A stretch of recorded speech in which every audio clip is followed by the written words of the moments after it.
Pada kesempatan ini, kita akan membahas tentang keselamatan kerja di laboratorium. Kita harus mengetahui bahwa kegiatan laboratorium itu merupakan bagian yang tidak terpisahkan dari mempelajari ilmu kimia. Oleh karena itu, keselamatan kerja di laboratorium juga perlu kita bahas di sini. Pertama-tama, kita harus mengetahui apa itu fungsi laboratorium. Laboratorium merupakan suatu ruangan yang dipergunakan untuk kegiatan percobaan dan penelitian. Nah, di dalam melakukan percobaan dan penelitian, kegiatan yang kita lakukan itu meliputi yang pertama adalah mereaksikan. Nah, setelah mereaksikan, maka biasanya ada hal-hal yang harus diamati, maka kita melakukan kegiatan pengamatan. Nah, seringkali hasil reaksi itu bisa menghasilkan suatu volume ataupun massa dari zat yang terbentuk. Maka kita melakukan kegiatan pengukuran. Nah, di dalam melakukan ketiga hal-hal tersebut, ya, kita menggunakan peralatan dan bahan kimia. Ini adalah contoh laboratorium kimia, di mana di sini ada bahan-bahan kimia. Kemudian juga ada peralatan-peralatan yang terbuat dari gelas atau kaca. Kemudian ada meja tempat untuk melakukan kegiatan praktek. Ini adalah peralatan-peralatan praktik kimia yang terbuat dari kaca. Banyak jenisnya. Ini adalah botol-botol tempat penyimpanan bahan kimia yang berwujud cair. Botol ini ada yang berwarna gelap, ada juga yang berwarna bening. Biasanya penggunaan botol yang berwarna gelap ini adalah untuk bahan kimia yang mudah rusak oleh pengaruh cahaya. Nah, di botol-botol ini terdapat label. Nah, di label ini nanti kita bisa lihat ya, labelnya jenisnya apa supaya kita bisa hati-hati terhadap bahan kimia tersebut. Untuk bahan-bahan kimia yang berwujud padat ataupun kristal, ini kebanyakan disimpan di dalam botol-botol plastik. Meskipun ada juga yang disimpan di dalam botol kaca, khususnya botol yang berwarna bening. Nah, ketika kita melaksanakan kegiatan praktik, kita harus tahu kondisi apa yang dipersyaratkan untuk melaksanakan kegiatan praktik. Kondisi yang dipersyaratkan itu yang pertama adalah aman, kemudian yang kedua tidak mengganggu kesehatan, kemudian tidak membahayakan diri dan lingkungan. Oleh karena itu, penting bagi kita untuk mempersiapkan diri untuk memastikan bahwa kegiatan praktik yang kita laksanakan itu aman. Agar kegiatan praktik kita itu aman dan tidak membahayakan, maka kita perlu mengetahui sifat-sifat dari bahan kimia. Ada bahan kimia yang mudah terbakar, ada bahan pengoksidasi, ada yang mudah meledak, radioaktif, korosif, beracun, dan sebagainya. Ini perlu kita ketahui. Ini adalah simbol-simbol yang terdapat di label-label dari wadah-wadah atau botol-botol kimia. Nah, simbol seperti ini pertanda bahwa bahan kimia tersebut bersifat eksplosif. Simbol seperti ini pertanda bahwa bahan kimia itu bersifat sebagai zat pengoksidasi, oxidizing agent. Nah, kemudian ada gambar api, ini apinya besar, maka ini berarti bahan kimia tersebut sangat mudah terbakar, highly inflammable. Kemudian ini ada yang lebih ekstrim lagi, sangat mudah terbakar, diberi simbol api, di sini ada tanda F+, berarti sangat mudah terbakar secara ekstrim. Kemudian ini ada gambar tengkorak dengan tulangnya, ini pertanda bahan kimia tersebut bersifat racun. Nah, ini adalah bahan kimia yang sangat beracun. Nah, kalau tanda ini berarti bahan kimia tersebut bersifat berbahaya. Nah, sementara ini juga ada tanda I di sini. Berarti bahan kimia ini bersifat mengiritasi. Kemudian ada tanda di sini, tanda tangan terkena tetesan zat kimia, kemudian terjadi korosif. Nah, ini pertanda bahwa bahan kimia tersebut bersifat korosif. Nah, kemudian kalau ada simbol seperti ini, berarti bahwa bahan kimia ini bersifat merusak lingkungan.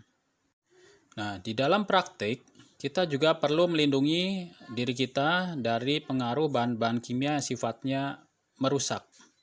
Nah, untuk itu kita memerlukan jas lab untuk melindungi badan kita. Kemudian ketika kita mereaksikan bahan-bahan kimia yang berbahaya, tangan kita juga perlu kita lindungi menggunakan sarung tangan yang biasanya terbuat dari karet. Juga perlu kita menggunakan kacamata pelindung untuk melindungi mata kita dari khawatir ada percikan dari bahan-bahan kimia yang berbahaya. Nah, selanjutnya ini adalah suatu ruang yang disebut dengan ruang asam. Di sini biasanya dipakai untuk tempat penyimpanan bahan kimia yang berbahaya atau bahan kimia yang bersifat pekat. Nah, ketika akan mereaksikan bahan-bahan kimia yang sifatnya berbahaya atau yang bersifat pekat, maka kita perlu menggunakan ruangan ini agar bila mana ada gas-gas yang berbahaya dapat terhisap melalui blower ini. Ketika kita melakukan kegiatan di laboratorium, kita harus mengerti dan mematuhi tata tertib yang diberlakukan di laboratorium. Yang pertama adalah ketika kita melaksanakan kegiatan praktik di laboratorium, kita harus menggunakan jas lab. Selanjutnya, kita jangan melakukan praktik atau mencampurkan bahan tanpa ada prosedur yang jelas. Sebagai contoh, hati-hati ketika kita menuangkan bahan kimia yang panas ke dalam bahan kimia yang dingin. Atau juga hati-hati ketika kita menuangkan bahan kimia yang encer ke dalam bahan kimia yang pekat. Ini sangat berbahaya. Selanjutnya, dilarang makan dan minum di laboratorium karena bahan kimia bisa saja menyebabkan kontaminasi pada makanan yang kita konsumsi. Ketika kita ingin mengetahui aroma yang dihasilkan dari bahan kimia, maka kita dilarang untuk menciumnya secara langsung. Teknik yang dilakukan yang tepat adalah dengan cara mengibaskan aroma yang dihasilkan dari bahan kimia itu ke arah hidung kita. Jadi sekali lagi dengan cara mengibaskan aroma atau uap yang dihasilkan dari bahan kimia ke arah hidung kita. Kalau kita memiliki rambut yang panjang, maka ketika praktik, rambut kita harus kita ikat terlebih dahulu agar tidak mengganggu. Berikutnya, ketika melakukan pemanasan terhadap tabung reaksi, maka jauhkanlah mulut tabung dari diri kita, karena khawatir terjadi percikan yang bisa mengarah ke diri kita. Selanjutnya, harus diperhatikan bahwa bahan kimia yang sudah tertumpah jangan sekali-sekali dimasukkan kembali ke dalam wadah aslinya. Khawatir ini akan menimbulkan kontaminasi pada bahan asli tersebut. Selanjutnya, segera laporkan jika terjadi kerusakan alat atau bila bahan kimia tersebut tumpah, agar segera bisa ditangani. Yang terakhir adalah cucilah tangan Anda setelah selesai melakukan kegiatan praktik. Nah, demikianlah beberapa tata tertib yang umum dilaksanakan di tiap-tiap laboratorium. Semoga kita bisa menjalankannya dengan sebaik-baiknya. Perhatikan bahan kimia berikut yang dapat bereaksi secara reaktif dengan air.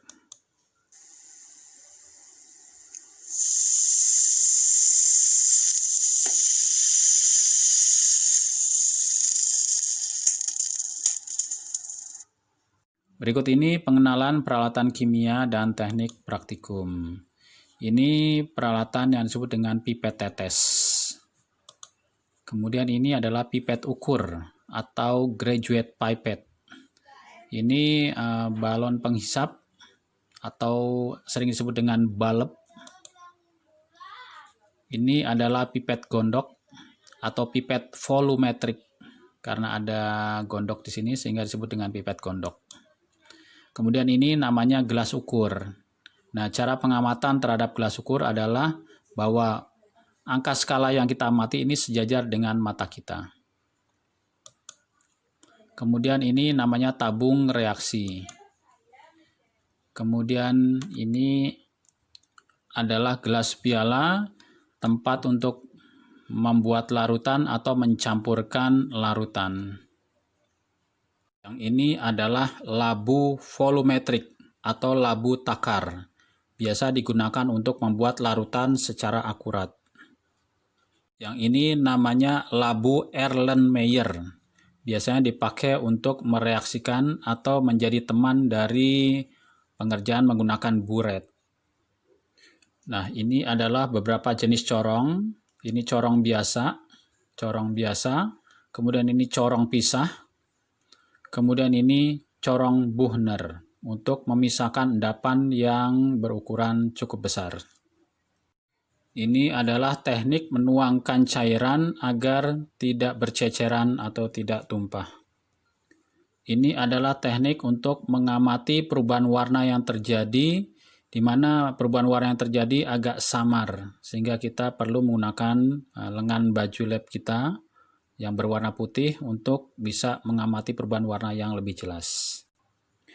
Yang ini adalah buret, di mana di sini terdapat skala, kemudian juga terdapat keran.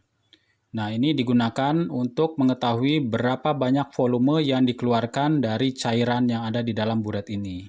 Sekali lagi, pengamatannya ini langsung lurus pada skala yang kita amati. Buret biasanya dipakai sebagai alat titrator untuk menentukan kadar daripada suatu cairan. Nah, ini biasanya ditemani dengan labu Erlenmeyer. Atau yang lebih modern, kita menggunakan instrumen yang sudah cukup canggih, di mana di sini terjadi proses titrasi. Ini wadah tempat cairan yang akan diukur kadarnya. Yang ini namanya teknik penyulingan atau destilasi.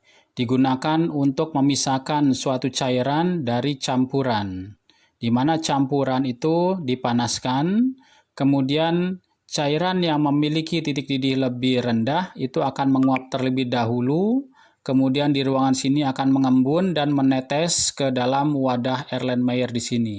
Nah, ini adalah cairan yang sudah murni. Demikian tadi beberapa peralatan praktikum kimia dan teknik laboratorium yang umum dilakukan. Semoga bermanfaat. Sekian dan terima kasih.